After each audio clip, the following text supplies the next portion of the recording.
Now, this link between religion and morality that we really is everywhere in our culture, and which really underwrites religious moderation and religious fundamentalism to a significant degree. This idea that without religion, something fundamental would be lost to us in moral terms. This really is questionable when you look at the books. The truth is that not even, just to speak specifically of the Bible for a moment, not even an Orthodox Jew or a fundamentalist Christian can take God at his word, given how sadistic God is in books like Leviticus and Deuteronomy and Exodus. I mean, if you were going to draw your to-do list out of a book like Leviticus, you would make Mullah Omar of the Taliban look like Franklin Delano Roosevelt.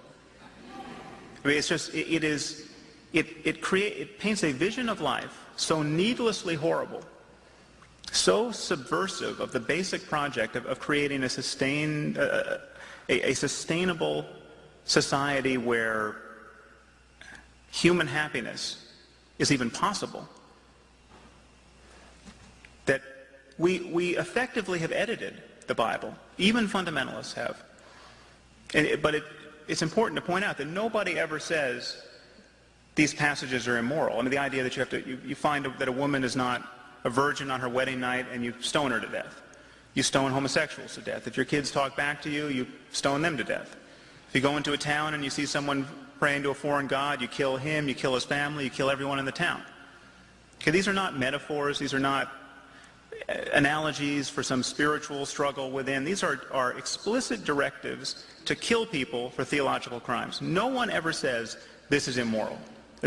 Christians just say we don't have to do this anymore because Jesus brought us the doctrine of grace. Well, incidentally, Jesus also said that every jot and every tittle of the law has to be fulfilled. So the inquisitors of the Middle Ages had a rationale for practicing this kind of law. And I can assure you that St. Augustine and St. Thomas Aquinas had read the Sermon on the Mount. They managed to square the ministry of Jesus with their impulses to kill people for thought crimes.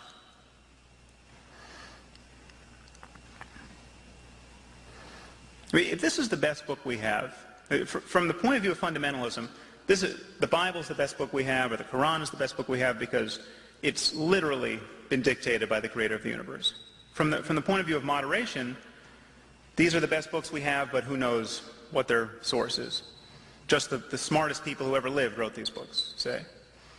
If the Bible is the best book we have in the West, in ethical terms, we should be practicing slavery. The creator of the universe clearly expects us to keep slaves. He simply tells us not to beat our slaves so severely that we put out their eyes or their teeth.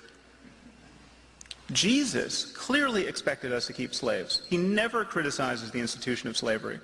He uses analogies with slaves.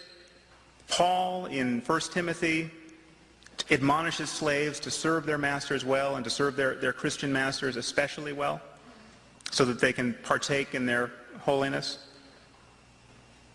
The abolitionists were absolutely on the wrong side of the theological debate. If this is the wisest book we have, the slaveholders of the South were right. And on so many other questions this is true. If this is the wisest book we have, we should be beating our children with rods. It says in Proverbs. Incidentally, fundamentalist Christians in our country are beating their children with rods. Last year alone in Alabama, 40,000 kids were paddled in their schools. It's legal to do this. This is a faith-based initiative.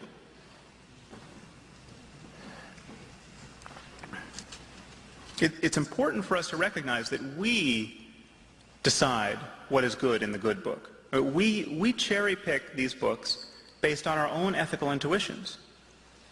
All we have to decide questions of ethics are our own ethical intuitions and the ethical intuitions of others who we are in conversation with. You can put your faith in a 21st century conversation about ethics, or you can put your faith in a first century conversation as preserved in these books. And the problem of faith really is that it is a conversation stopper. As long as you don't have to give reasons for what you believe, you have effectively immunized yourself against the power of human conversation. I mean, you hear religious people say things like, there's nothing you can say that will change my mind. I mean, just imagine that said in medicine. If there's nothing that can be said that will change your mind, if there's no evidence or argument that can be adduced, that proves that you are not taking any state of the world into account in your beliefs. The problem with this is that when the stakes are high, we have a choice between conversation and violence. At the level of society, we have a choice between conversation, negotiation, and war.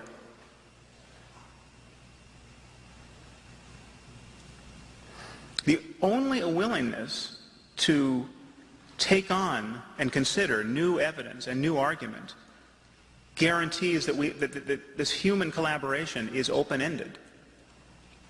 Only that willingness guarantees that. Religion is the one area of discourse where we have made a fetish of a very different frame of mind.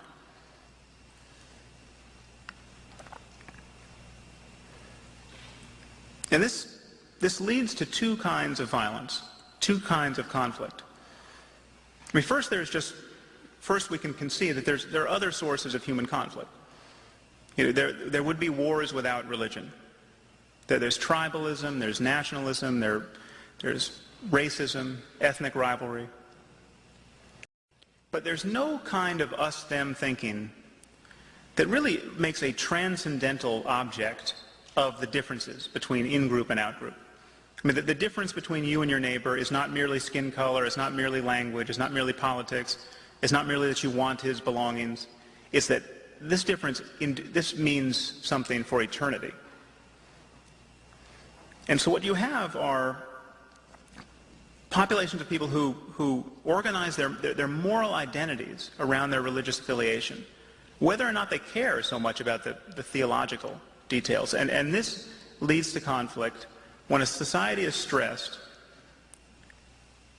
Over and over again, we see societies breaking down along religious lines. This happened in Ireland, Bosnia. It's not that the Irish were fighting over the doctrine of the transubstantiation, but their identities, their core moral identities, were built around religious affiliation. Then there's the other kind of religious violence, which is explicitly theological, where you literally have people killing other people because they think the creator of the universe wants them to do it, and they think there will be a reward for doing it. And the preeminent example of this is what we see every day on the front page of the paper, that this jihadist violence,